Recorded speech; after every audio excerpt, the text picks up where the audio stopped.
Queria que você abrisse, por favor, a sua Bíblia em Apocalipse, capítulo 2.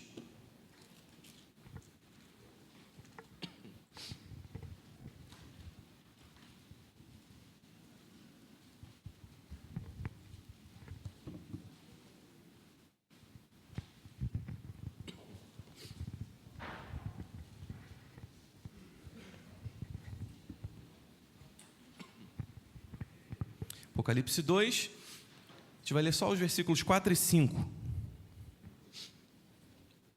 Você encontrou? Amém? Diz assim a palavra do Senhor: tenho, porém, contra você o seguinte: você abandonou o seu primeiro amor. Lembre-se, pois, de onde você caiu, arrependa-se e volte à prática das primeiras obras. Se você não se arrepender, virei até você e tirarei o seu candelabro do lugar dele. Senhor, te agradecemos pela leitura da tua santa palavra.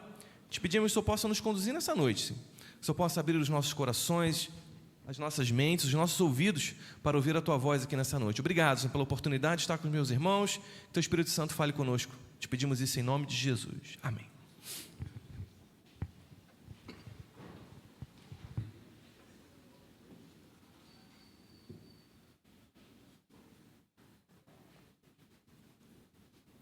Há um pastor muito conhecido, falecido há pouco tempo, chamado Eugene Peterson. E ele dizia algo, eu li isso em um livro dele há muitos anos, eu nunca esqueci. Ele disse que nós somos especialistas em começar coisas e somos amadores em terminar essas coisas. Então a gente gosta, o ser humano, é típico do ser humano, a gente gosta do clima, do início de alguma coisa. Por exemplo, algum objeto que a gente adquire, ou algum novo projeto, algum novo relacionamento. Quem não gosta do cheirinho do livro novo, né? Você compra o livro novo, você fica, ai meu Deus, eu quero ler logo. Tem aquele cheirinho, né? Você gosta, né? Você passa as páginas até com cuidado. Ou então, aqueles, e aí os homens vão me entender, aquele zelo, né? Até meio doido, quando você compra um carro. E aí você fica ali, você quer cuidar do carro, e você limpa o carro toda semana, e aí você quer bater o tapete, não deixa ninguém entrar com o pé sujo no carro. Ou então, quem não se lembra dos primeiros dias de namoro?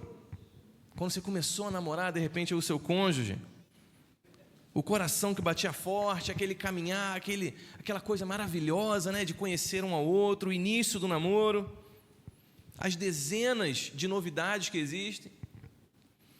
Ou, de repente, quando você entrou na escola, entrou na faculdade, e aquela novidade, você compra caneta nova, você compra um caderno novo, e inicia um novo ano, e você está animado para estudar. Então, muitas situações da nossa vida, a gente gosta, né, desse clima do início. A emoção de ser pai ou ser mãe, pela primeira vez, sentir o bebê nos braços, ali as primeiras interações com o bebê. Ou então quem gosta de instrumento, né, você compra aquela guitarra novinha, ou então a bateria, você está estreando aquela bateria e você gosta, você tem maior cuidado, você fica ali limpando as cordas da guitarra, porque você não quer que estrague.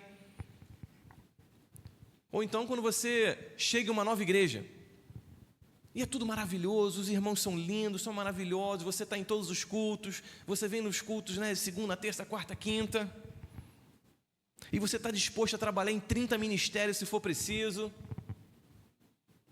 Ou então, por que não dizer os nossos primeiros passos na fé? Quando o Evangelho chegou na nossa vida, a nossa disposição, a alegria que a gente tinha daquela nova situação de vida, a alegria de receber o perdão de Deus, a vontade de falar para todo mundo do Evangelho. Mas o nosso querido Eugene Peterson estava certo, porque o tempo vai passando, e conforme o tempo vai passando, o livro novo perde o cheiro do livro novo. O carro novo já não é novidade, você já anda com ele toda hora, ele começa a dar problemas, você já não gosta tanto dele assim. O namoro, que vira o noivado, que vira o casamento, já não é tanta novidade assim, você já sabe exatamente o que o seu cônjuge vai fazer. A paternidade, a maternidade, passa aquela euforia inicial e a criança começa a ficar doente, e começa a acontecer as coisas, e começa a acordar de madrugada. Olha aí que maravilha, hein? Posso falar isso com propriedade. Ou uma nova igreja.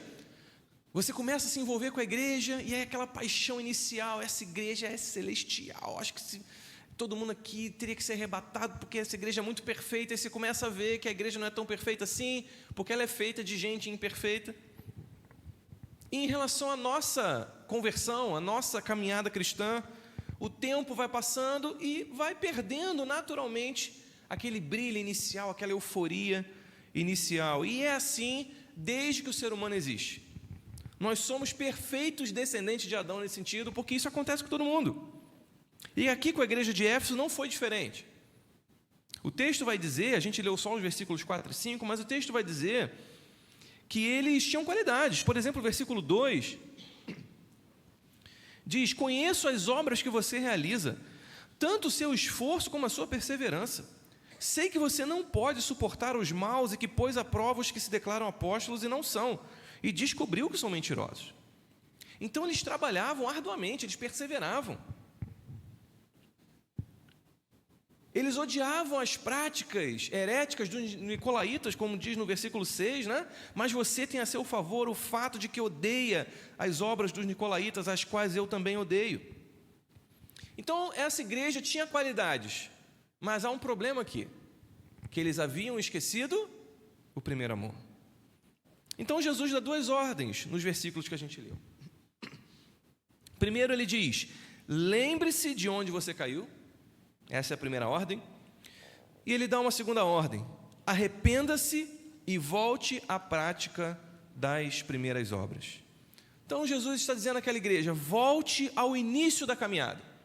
Vocês têm qualidades, mas vocês esqueceram algo fundamental. Então vocês têm que olhar lá para trás, vocês têm que olhar lá para o seu início, aquele momento em que tudo brilha aos olhos, aquele momento em que tudo é maravilhoso. Vocês têm que olhar lá para trás e voltar àquelas práticas. E aí você pode me dizer: pastor, mas como seria bom se a gente soubesse como que era a igreja de Éfeso no início, para a gente entender que primeiras práticas são essas. Porque Jesus está falando: vocês não são de todo ruim, vocês têm qualidades, mas vocês esqueceram algo muito importante, e vocês têm que voltar lá atrás e lembrar. Então seria maravilhoso se a gente tivesse um relato da igreja de Éfeso no seu início. E aí eu tenho uma boa notícia para você. É que nós temos esse registro nas Escrituras. Nós temos esse registro e a gente pode, talvez, investigar que primeiras obras são essas, que primeiro amor é esse. E aí eu quero que você vá comigo em Atos, capítulo 19.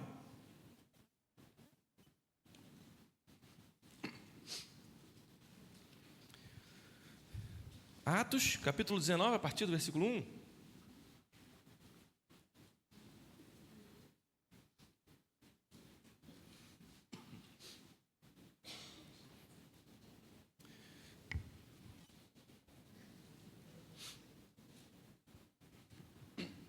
Vejam ainda páginas virando. Atos capítulo 19. O texto diz assim: aconteceu que enquanto Apolo estava em Corinto, Paulo, tendo passado pelas regiões mais altas, chegou a Éfeso. Encontrando ali alguns discípulos, perguntou-lhes: vocês receberam o Espírito Santo quando creram? Ao que eles responderam: pelo contrário, nem mesmo ouvimos que existe o Espírito Santo. Paulo perguntou: então que batismo vocês receberam? Eles responderam: o batismo de João. Paulo explicou: João realizou o batismo de arrependimento, dizendo ao povo que cresce naquele que viria depois dele, a saber, em Jesus. Eles, tendo ouvido isto, foram batizados no nome do Senhor Jesus. E quando Paulo lhes impôs as mãos, o Espírito Santo veio sobre eles, e tanto falavam em línguas como profetizavam. Eram ao todo uns 12 homens. Durante 3 meses, Paulo frequentou a sinagoga, onde falava ousadamente, discutindo e persuadindo a respeito do reino de Deus. Mas como alguns deles se mostravam teimosos e descrentes, falando mal do caminho diante da multidão, Paulo se afastou deles. E levando consigo os discípulos, passou a falar diariamente na escola de Tirano. Paulo fez isso durante 2 anos, de modo que todos os habitantes da província da Ásia ouviram a palavra do Senhor, tanto judeus como gregos. Deus, pelas mãos de Paulo, fazia milagres extraordinários, a ponto de levarem aos enfermos lenços e aventais do seu uso pessoal, diante dos quais as enfermidades fugiam das suas vítimas e os espíritos malignos se retiravam. E alguns judeus, exorcistas ambulantes, tentaram invocar o nome do Senhor Jesus sobre pessoas possuídas de espíritos malignos, dizendo: ordeno que saiam pelo poder de Jesus, a quem Paulo prega. Os que faziam isto eram 7 filhos de um judeu chamado Seva, sumo sacerdote. Mas o espírito maligno lhes respondeu: conheço Jesus e sei quem é Paulo, mas vocês quem são? E o possuído do espírito maligno saltou sobre eles, dominando a todos, e de tal modo prevaleceu contra eles, que nus e feridos fugiram daquela casa. Esse fato chegou ao conhecimento de todos os moradores de Éfeso, tanto judeus como gregos. Veio temor sobre todos eles, e o nome do Senhor Jesus era engrandecido. Muitos dos que creram vieram confessando e denunciando publicamente as suas próprias obras. Também muitos dos que haviam praticado magia, reunindo os seus livros, os queimaram diante de todos. Calculado o valor dos livros, verificaram que chegava a 50.000 denários. Assim, a palavra do Senhor crescia e prevalecia poderosamente. Esse é um relato maravilhoso do início da igreja de Éfeso. E nós vemos aqui já nos primeiros versículos de Atos 19, que Apolo estava em Corinto. Então, Paulo chega a Éfeso. Já que Apolo foi para Corinto, Paulo vai para Éfeso. E ali havia alguns dos discípulos, nós lemos isso, que ouviram alguma coisa sobre o Evangelho. Eles foram ministrados ali por Apolo, mas eles não receberam esse Evangelho de maneira completa, porque a mensagem de João Batista, o batismo de João, que é mencionado aqui, a mensagem de João Batista era uma mensagem de transição. João era um mensageiro de transição entre a antiga e a nova aliança. Inclusive, ele tem muita semelhança com a vida de Samuel, né? Porque ambos tiveram mães estéreis, ambas essas mães tiveram uma gestação sobrenatural, os 2 filhos foram totalmente dedicados a Deus, os 2 filhos foram homens de transição, porque Samuel está transicionando dos juízes para os reis, e João Batista está transicionando da antiga aliança para a nova. Então nós vemos aqui que aqueles homens receberam uma mensagem, mas que não estava ainda completa. E a partir do versículo 4, nós vemos que Paulo percebe isso, ele faz esse diagnóstico, e ele percebe que Apolo pregou para aqueles homens um batismo só de arrependimento. E no capítulo 18, se você der uma olhada depois, você vai ver que Apolo estava pregando e estava tendo resultados assim muito vistosos, mas Priscila e Áquila chegam até ele e precisam, contar o restante da história. Ele sabia a primeira parte da história, e então eles contam a segunda parte da história. Apolo era um homem muito eloquente, mas ele conhecia apenas o batismo de João. Então Paulo vem e complementa ali a pregação de Apolo. Se lá em Corinto, a gente vê, inclusive isso está registrado lá na carta aos Coríntios, que Paulo diz: eu plantei, Apolo regou e Deus deu o crescimento. Paulo foi o primeiro mensageiro para os Coríntios, Apolo vem depois para reforçar a sua mensagem, e Deus deu o crescimento. Parece que aqui é invertido. Parece que na igreja de Éfeso, Apolo plantou, Paulo regou e Deus deu o crescimento. E essa é a beleza da dinâmica do reino, Porque Paulo começa um trabalho aqui, depois Apolo vai lá e continua, e o trabalho que Apolo começou, Paulo vem e continua. Então nós vemos que essa igreja começa a ser formada e Paulo começa a discipular esses homens. Eram 12 homens. E a partir do versículo 6, nós vemos que esses 12 homens, eles são batizados nas águas com recebimento do Espírito Santo. Se você perceber no versículo 2, eles nem sabiam que existia o Espírito Santo. E Paulo prega a parte do evangelho que estava faltando a eles. E então, no versículo 6 diz: e quando Paulo lhes impôs as mãos, o Espírito Santo veio sobre eles, e tanto falavam em línguas como profetizavam.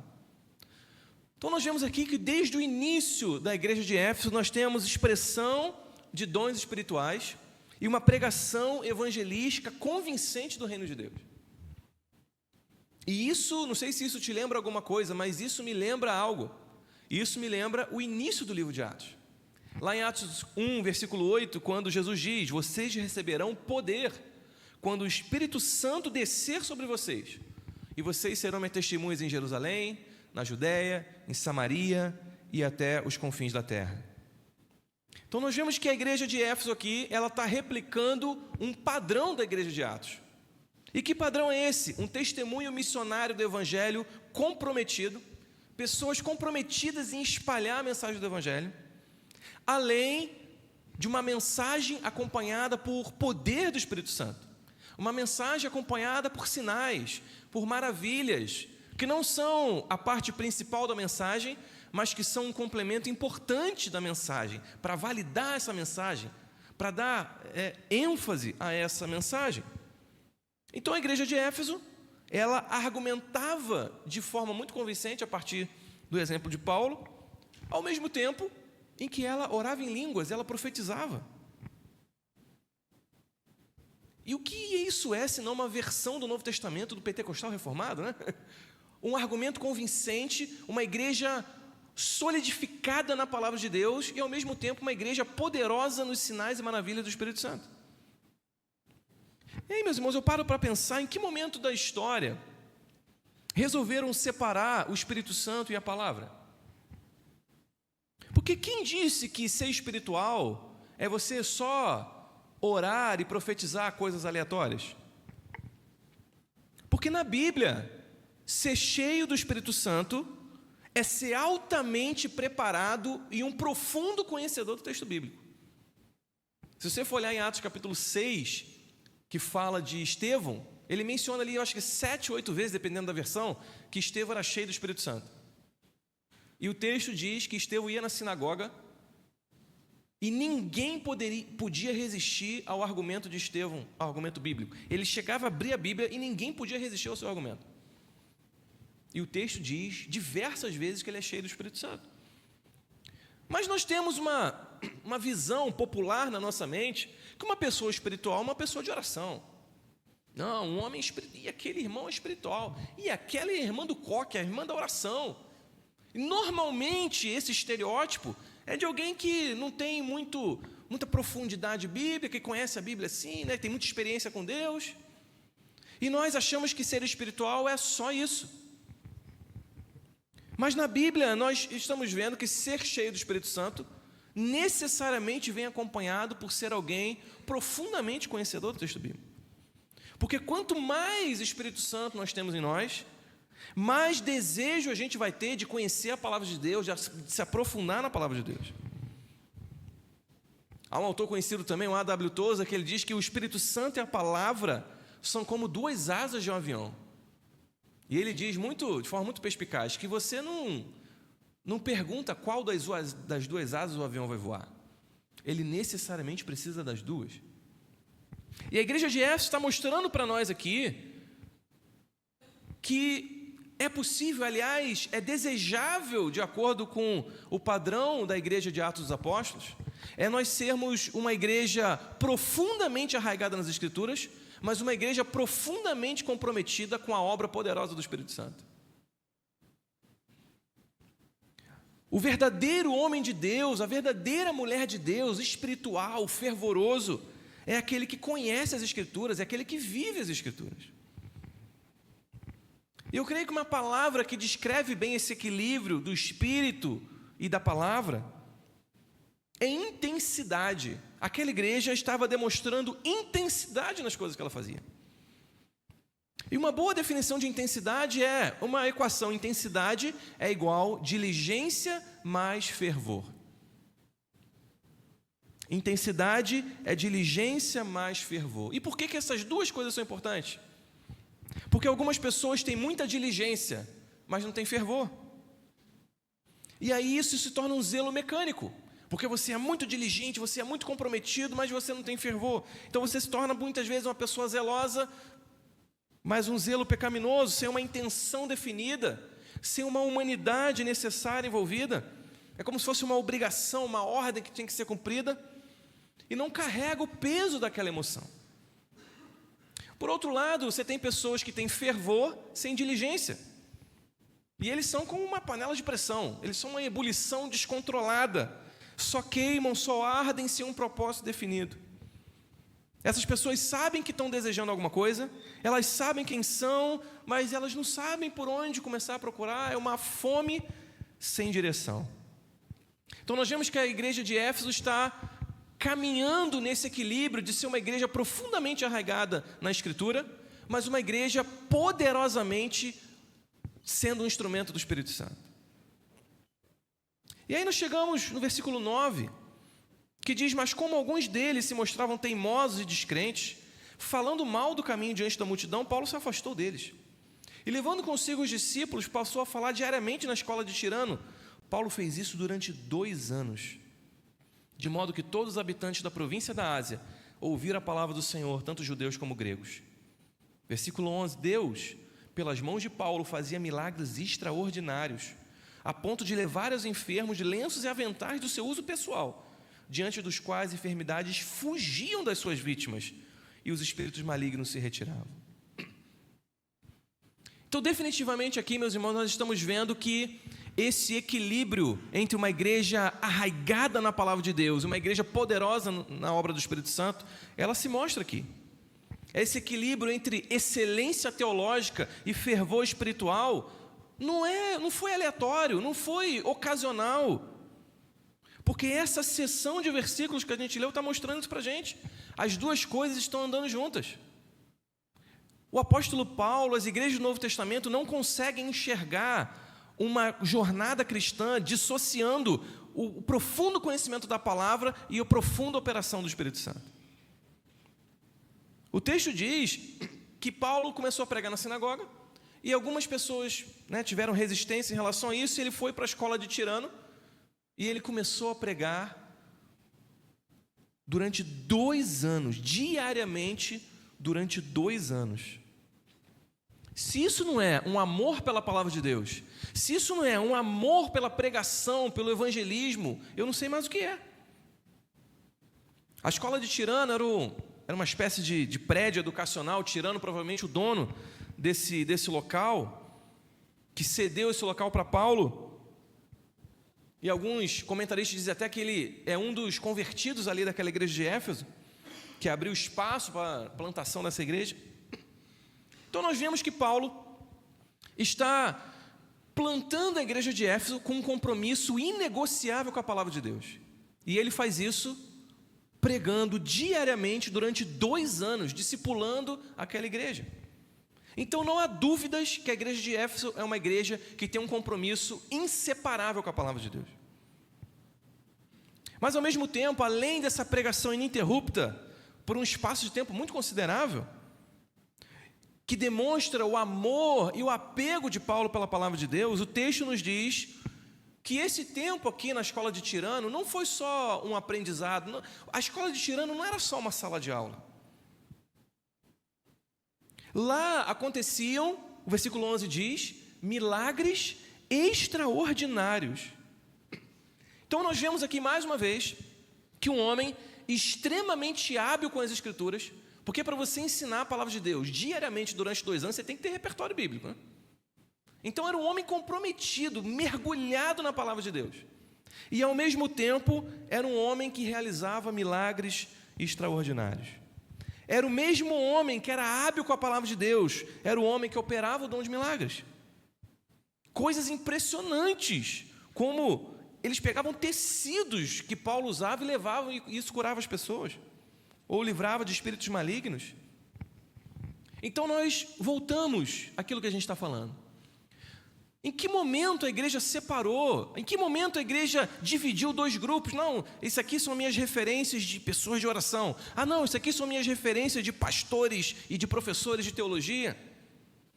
Infelizmente, os nossos exemplos atuais, as nossas referências atuais, contemplam só uma parte dessa equação. Porque a gente tem de um lado as nossas referências de grandes pastores, de grandes pregadores, gente que tem muito conhecimento do texto bíblico, que manejam com maestria a palavra de Deus, grandes professores de teologia. E aí a gente tem do outro lado um outro tipo de referência, que são os avivalistas, homens espirituais que juntam uma multidão e muitos são curados. Então a gente se impressiona por um lado com a capacidade de um pastor ou de um professor expor o texto bíblico, e depois a gente se impressiona por outro lado com a capacidade de um homem fervoroso de orar e fazer sinais e maravilhas. E a igreja de Éfeso e o apóstolo Paulo estão nos mostrando por que nós não podemos ter os dois. Por que parece que levam a gente a escolher um lado? Você vai querer ser a pessoa estudiosa, conhecedora da palavra, ou você vai querer ser a pessoa fervorosa, que ora pelas pessoas, que ora por cura? Meus irmãos, o Novo Testamento não faz essa distinção em momento nenhum. Inclusive, parece que Paulo não fazia distinção entre igrejas em que o Espírito Santo agia e igrejas que o Espírito Santo não agia. Por que o nosso nível de inspiração desceu a esse nível, ficou tão dividido a esse nível? Por que eu sou reformado, eu sou uma pessoa que, para mim, a palavra de Deus? Por que isso exclui a possibilidade de nós também buscarmos e agirmos com poder espiritual? E vivenciar uma real experiência de dons espirituais, de sinais e maravilhas? Ou então, por que ser pentecostal, ou então ser fervoroso, deveria excluir uma dedicação profunda ao estudo e ao conhecimento da palavra de Deus? Olha, eu não sei, eu estou procurando essa resposta até hoje, talvez o pastor Guilherme me ajude, mas o que eu sei é que a Bíblia não faz essa distinção. Em algum momento a igreja dividiu isso em dois grupos, mas a Bíblia não faz essa distinção. E a igreja de Éfeso está nos mostrando isso. Uma igreja profundamente comprometida com a palavra de Deus, mas uma igreja igualmente comprometida com o poder espiritual de sinais e maravilhas que seguem, que complementam essa mensagem. Mas o texto continua no versículo 13. E é uma história muito estranha, parece que ela está colocada aqui de uma maneira errada, porque vem construindo aqui, uma história da igreja de Éfeso, uma coisa legal que está sendo construída, e de repente tem um exemplo ruim, de homens que enxergaram aquilo e foram querer expulsar os demônios e foram envergonhados. Porque os demônios falaram, Jesus eu conheço, Paulo eu conheço, mas você eu não conheço. E saíram lá envergonhados. E é interessante que, ao ler sobre essa história inusitada aqui no meio desse relato da igreja de Éfeso, a gente percebe que há um ímpeto humano quando a gente ouve uma pregação como essa. Talvez a vontade é sair daqui orando por horas, jejuando, pedindo a Deus uma vida fervorosa, ou então sair daqui comprometido em estudar muito a palavra de Deus. Mas o que a gente precisa ter em mente, que o texto está nos mostrando, é que não se fabrica um crente espiritual. Aqueles homens, eles olharam o método, eles olharam o modo que Paulo fazia as coisas, e eles tentaram copiar o método. É o mesmo problema de Simão lá em Atos capítulo 8. Ele olhou e falou, isso é legal, deixa eu copiar. Mas não um crente espiritual, um crente nos moldes de Paulo e da igreja de Éfeso, isso não é fabricado. E talvez se você está esperando aqui ao final dessa pregação, que eu traga para você uma receita do bolo, olha, eu trouxe aqui aquela informação exclusiva de como você pode ser fervoroso e conhecedor da palavra ao mesmo tempo, eu sinto dizer que eu vou te frustrar, porque esse tipo de coisa não se fabrica, meus irmãos. Ele não se alcança com uma mera capacidade humana, ele não se alcança com uma mera lista de coisas que eu faço e aí eu me torno assim. Porque a única recomendação bíblica é buscar, é pedir, é clamar, é se dedicar ao Espírito Santo até que Ele responda, é se dedicar à palavra de Deus, até que nos tornemos assim. Então esses homens, eles acharam que tinha uma listinha ali para fazer, e eles seguiram e se deram muito mal. Mas Paulo estava fazendo o método correto, trabalhando, discipulando, dia a dia, aqueles homens, ensinando a palavra e fazendo milagres. Você imagina que maravilha deve ter sido ser um discípulo de Paulo nesses 2 anos. Paulo expondo a palavra todo dia e fazendo milagre, expondo a palavra e fazendo milagre. E a gente vê isso, a consequência disso no versículo 18. A descrição desses versículos finais da cidade de Éfeso assemelha-se muito a um avivamento. Olha o que diz, muitos dos que creram vieram confessando e denunciando publicamente as suas próprias obras.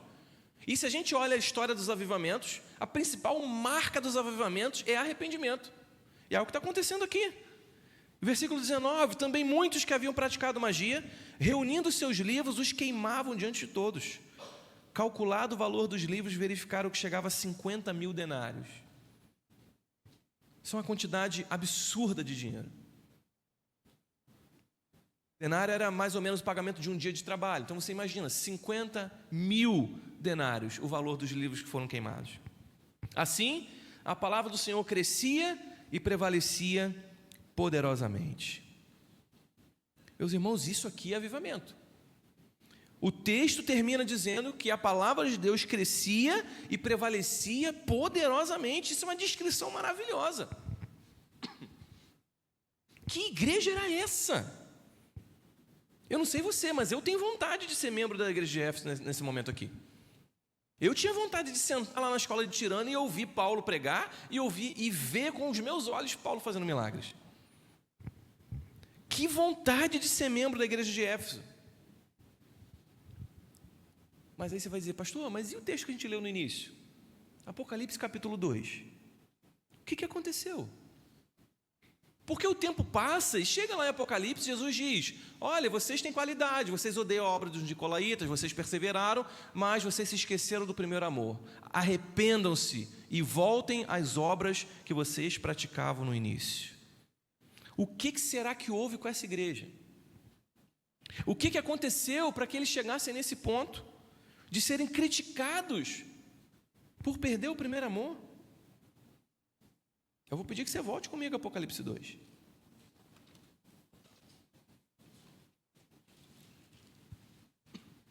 Uma igreja promissora. E de repente, recebe uma severa crítica de Jesus. Veja comigo, a gente já leu esse versículo.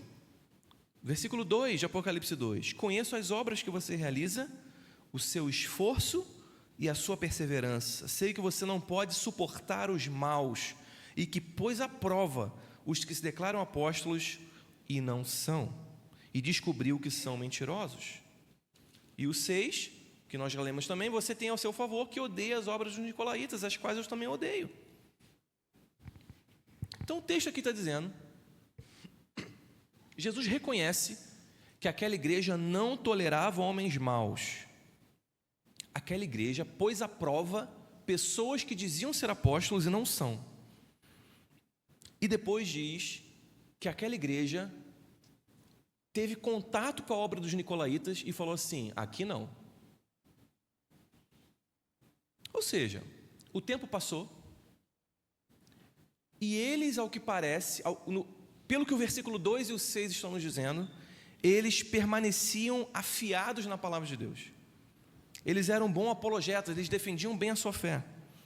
Eles prezavam pela pureza da igreja, pela integridade da igreja. Ao que parece, os éfesos não deixaram de ser bons de Bíblia. Ao que parece, aqueles 2 anos na escola de Tirano estão fazendo efeito ainda hoje. Eles eram crentes. O texto diz que eles perseveraram, suportaram provas por amor do nome de Jesus. Eles trabalharam arduamente, mesmo no sofrimento.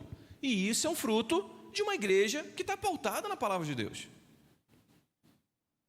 E isso é uma descrição suficiente para muitos hoje. Uma igreja comprometida com a palavra de Deus. Ao ouvirem isso, muitos podem ficar satisfeitos. Muitos podem achar que não falta nada para essa igreja. Mas aí nós entramos num momento crítico. Porque essa não é a opinião de Jesus. Essa igreja, que tem uma descrição muito simpática para a maioria de nós. Se você retirasse o versículo 4 e 5, quando Jesus fala da questão do primeiro amor, essa é uma descrição de uma igreja que eu gostaria de participar. Uma igreja que não suporta os maus, que pôs à prova os apóstolos e viu que eles eram mentirosos, que tem perseverança, que suportou provas por amor do nome de Jesus sem esmorecer, que viu uma heresia chegando e mandou embora. Essa igreja tem uma descrição muito simpática a nós, mas ela recebe uma crítica dura, severa de Jesus. Eles se esqueceram do primeiro amor e deveriam arrepender-se e voltar-se às obras que praticavam no início. Você se lembra que essa igreja ela tinha 2 características?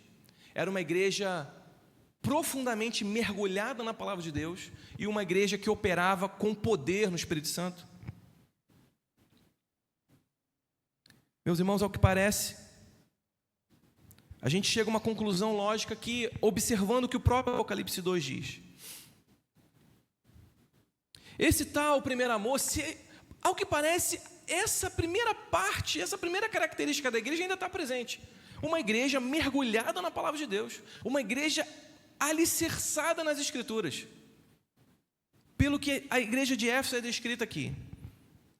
Então, se essa primeira característica, ela ainda está presente aqui em Apocalipse 2, a gente chega à conclusão que esse primeiro amor que Jesus está mostrando, está se referindo a essa igreja.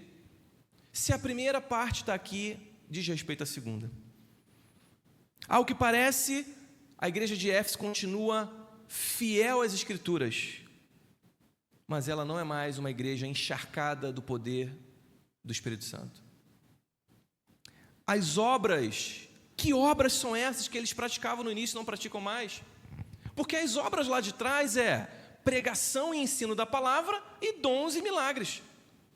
Se a pregação, o ensino, a defesa da fé continuam aqui, essas obras que eram no início não tem mais, nós podemos enxergar que essas obras que eles praticavam no início, que precisam voltar a praticar, era a intenção, a ênfase e a prioridade ao Espírito Santo por meio de dons, sinais e maravilhas. Nós chegamos a uma conclusão muito difícil, porque eles perseveravam, eles conseguiram perseverar como uma igreja bíblica, mas não conseguiram perseverar como uma igreja que busca ativamente a presença e a manifestação física do Espírito Santo. E esse é um tremendo alerta para nós, meus irmãos, porque nós corremos o risco diariamente de cair para sempre um dos lados. Nós corremos o risco de nos tornarmos uma igreja fundamentada nas Escrituras, mas que deixa o Espírito Santo em segundo plano.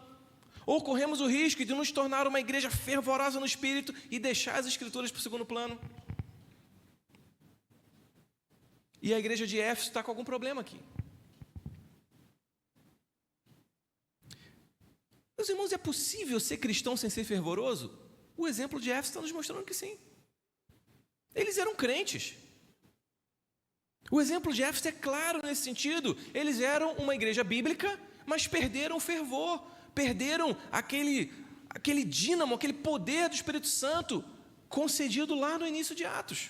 O poder para testemunhar, o poder para levar o evangelho adiante, Jerusalém, Judéia, Samaria, confins da terra, pregando o evangelho, fazendo sinais, pregando o evangelho, fazendo sinais.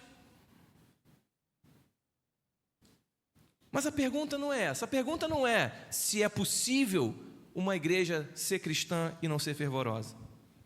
A pergunta é: essa igreja agrada ao Senhor?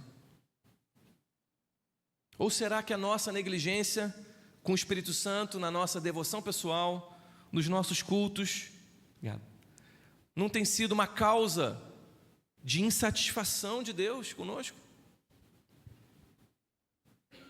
Há uma frase muito famosa do Jonathan Edwards que a gente repete por aí: não, a gente tem que ter luz na mente e fogo no coração. Mas essa frase é muito falada, mas ela é pouco vivida. Será que a gente se esqueceu do alerta de Paulo aos Tessalonicenses? Não apaguem o Espírito.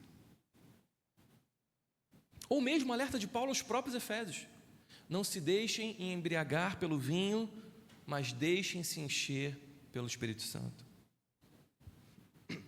Meus irmãos, o alerta de Jesus a essa igreja é muito grave, porque, como eu já disse, aos olhos humanos, essa é uma igreja louvável.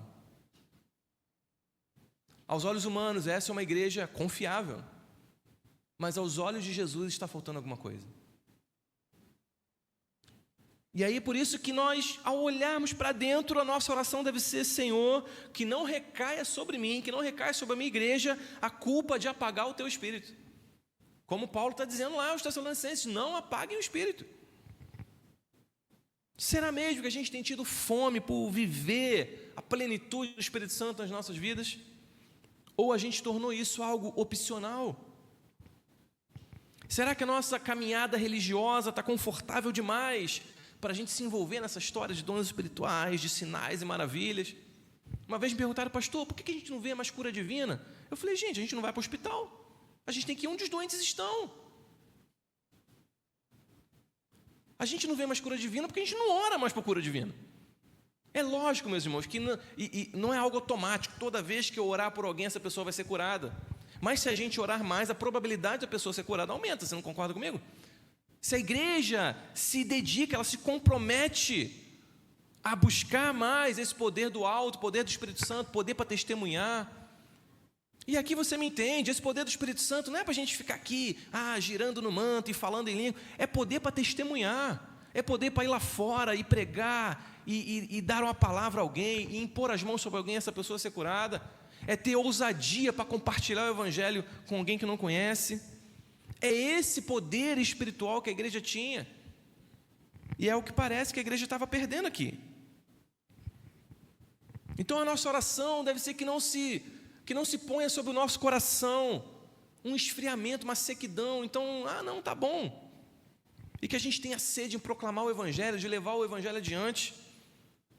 Eu vinha para cá e via tantos, a gente até conversava sobre isso, tantos prédios, tantos condomínios, e você olha para cada janelinha daquela ali, uma família que de repente está precisando ouvir a mensagem do Evangelho.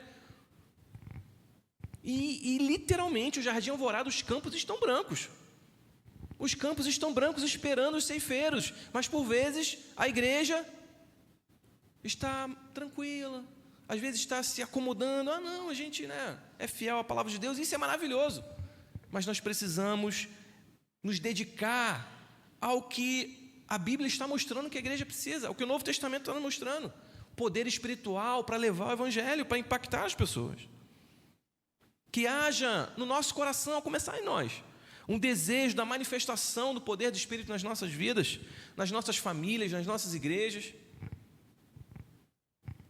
E aí a gente chega ao final dessa palavra, pensando, o primeiro amor. Talvez você tenha ouvido muitas mensagens sobre isso, e talvez você nunca tenha respondido a um apelo de uma mensagem como essa, porque talvez você pensou, poxa, eu continuo sendo crente, eu sempre fui crente, eu nunca me desviei, eu nunca pensei em abandonar Jesus. Poxa, eu estou aqui, me dedico no ministério. Então, de repente, quando eu abri a palavra lá no início, em Apocalipse 2, talvez você já tenha até pensado, não é para mim. Já desligou, disjuntou e falou, opa, beleza, a palavra de hoje não é para mim, estou tranquilo. Mas nós aprendemos hoje que a falha de Éfeso não era um abandono da fé, era um abandono de uma ênfase. Eles eram crentes, eles eram bíblicos, mas eles esqueceram a ênfase do Espírito Santo. Eles perseveraram na teologia, na defesa da fé, no estudo diligente da Bíblia, mas deixaram o poder espiritual de lado. Apagaram o Espírito, focaram os dons, rebaixaram os milagres. E talvez seja a hora da gente atender esse apelo hoje. Da gente pedir ao Espírito Santo para se manifestar na nossa vida. Para a gente pedir ao Espírito Santo que sejamos como Paulo, como Éfeso lá no início.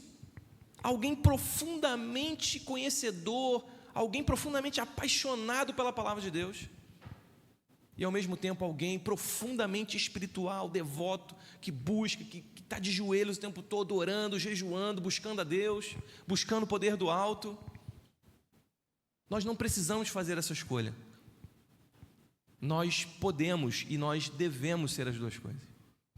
Nós devemos ser teólogos de joelhos, nós devemos ser fervorosos com a Bíblia na mão, nós precisamos ser expositores bíblicos e gente que impõe as mãos e ora pelas pessoas. É isso que o Senhor está pedindo de nós. Então que a gente possa refletir nessa noite, refletir naquilo que nós podemos fazer, antes de qualquer outra coisa. Antes de pensar a nível de juventude, antes de pensar a nível de igreja, nós pensarmos para dentro de nós. O que eu posso fazer para mudar essa situação? Será que eu me encaixei nesse primeiro amor que está indo embora? Será que lá no início, quando eu me converti, ou então quando eu cheguei nessa igreja, eu me dedicava, eu orava, eu jejuava, e eu buscava evangelizar, e eu orava pelas pessoas, orava pelos doentes, e tudo que era evangelismo, tudo que era trabalho eu estava, e agora eu talvez estou me acomodando aqui. Não, eu já conheço a Bíblia, já li a Bíblia X vezes. Não, eu já sei, o pastor Gilson levanta aqui, eu já sei o que ele vai pregar. E a gente vai meio que se acomodando, vai encontrando o nosso cantinho. E às vezes literalmente, né? Não sei se é só lá na freguesia, que os irmãos já têm o mesmo lugar que senta, né? Então aquele cantinho já tem até o seu formato. E a gente vai se acomodando e vai deixando a beleza das coisas do início para trás. E o alerta grave, o alerta urgente de Jesus é: lembre-se, pois, de onde você caiu, arrependa-se e volte à prática das primeiras obras. Vamos orar?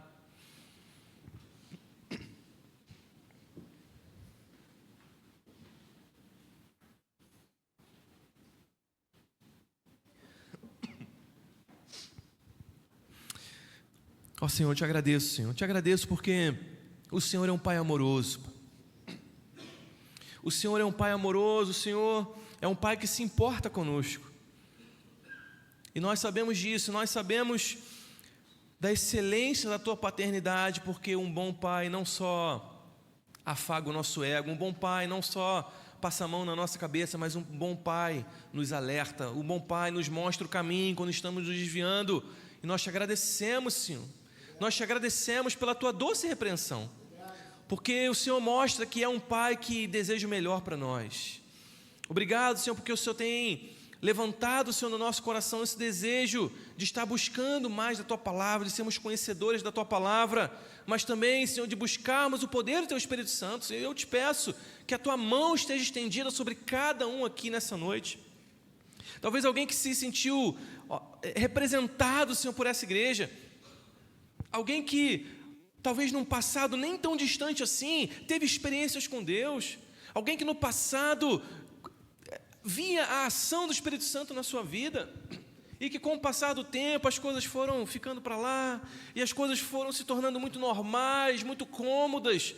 Nós pedimos, Senhor, que o Senhor levante, Senhor, vidas aqui, que o Senhor levante pessoas, homens e mulheres comprometidos definitivamente com a Tua palavra, Senhor. Ó Deus, que a igreja aqui, Cristã Nova Vida do Jardim Alvorada, tem um compromisso de não ceder nem 1 milímetro do Evangelho que está nas Escrituras Sagradas, mas que também tenhamos um compromisso, Senhor, ó Deus, de investir a nossa vida em devoção, em conhecimento do Senhor, ó Deus, em oração, em jejum, ó Deus, no operar sobrenatural do Espírito Santo, Pai. Ó Deus, que a mensagem do Evangelho fiel que é pregada desse púlpito seja acompanhada também de uma mensagem sobrenatural, de dons e sinais. Nós cremos nisso, Senhor. Ó Deus, nós cremos que o Senhor não mudou de ideia. Nós cremos que o mesmo Deus que tem disposição de operar sinais na igreja primitiva, que teve a disposição de operar sinais nos primeiros séculos da igreja, na época da reforma, nos séculos passados, o Senhor continua desejando operar sinais hoje, e que o Senhor encontre em nós uma igreja disposta a ser esse instrumento, Senhor. Ó Deus, que sejamos uma igreja profundamente bíblica, mas também profundamente espiritual, Senhor. Ó Deus, começa em nós, Senhor, essa obra, e que não possamos esquecer disso, Senhor. Que a nossa vida te agrade, Senhor. Ó Deus, se porventura nós tenhamos perdido esse primeiro amor, assim como a igreja de Éfeso, que o Senhor nos traga de volta, que o Senhor nos tome pela mão e nos traga de volta para o caminho, Senhor. Nós pedimos isso, Senhor, que não, ó Deus, que a nossa vida não permaneça, Senhor, da mesma forma, que a nossa vida não permaneça, Senhor, nesse mesmo marasmo espiritual, nesse mesmo comodismo espiritual, mas que o Senhor possa nos usar como instrumento, Senhor, para tantas vidas que estão ao nosso redor, vidas que estão no nosso círculo de convivência, no nosso trabalho, na nossa vizinhança, na nossa parentela, Senhor. Lugares em que o pastor Gilson, o pastor Guilherme não conseguem chegar, mas que cada um de nós presente aqui consegue, e que o Senhor possa nos usar como instrumento, Senhor. Ali onde estivermos, que a Tua luz brilhe, e que o Senhor possa encontrar em nós homens e mulheres desejosos de fazer a Tua obra, Senhor. Aquele fervor do início, aquele desejo, Senhor, de ver pessoas se rendendo ao Senhor, o Senhor reacende a chama nos nossos corações, nós te pedimos, Senhor. Ó Pai, fica conosco e guarda, Senhor, guarda-nos, Senhor, que essa palavra encontre abrigo no nosso coração. A começar em mim, Senhor, encontre abrigo no meu coração, Pai. Ó Deus, eu te agradeço, Senhor, eu te agradeço por essa casa de oração. Ó Deus, por essas portas abertas, Senhor, para a pregação do Teu Evangelho. Eu te peço que as Tuas mãos continuem estendidas sobre esse lugar, Senhor. Ó Deus, que a tua mão continue estendida aqui, Senhor. Ó Deus, que cada pessoa que entrar por essas portas possa receber o evangelho puro e fiel da tua palavra e tenha a sua vida transformada pelo Senhor.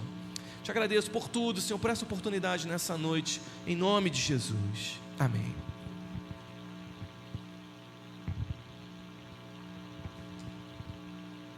Glória a Deus. Glória a Deus. Obrigado, meu irmão. Eu acho que dá até para encaixar a mensagem dele na nossa série. Nós estamos pregando sobre evangelização aqui à noite.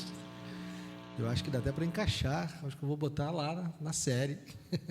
Deus é bom. Obrigado, meu irmão. Obrigado. Irmãos, a palavra de Deus diz que os dons foram dados à igreja para a sua edificação. Existem aqueles que creem que os dons cessaram quando o último livro da Bíblia foi escrito. Mas se os dons foram dados à igreja para a sua edificação, enquanto houver igreja, haverá dons. Enquanto houver a igreja do Senhor nessa terra, haverá dons. Qual o seu dom? Você tem buscado os melhores dons? Você tem no seu coração o desejo de ser um instrumento nas mãos de Deus? Mas é preciso ter as duas coisas. Não adianta buscar os dons e não conhecer a palavra. Mas também não adianta conhecer a palavra, porque conhecer a palavra até o diabo conhece. É preciso estar cheio do Espírito. Amém?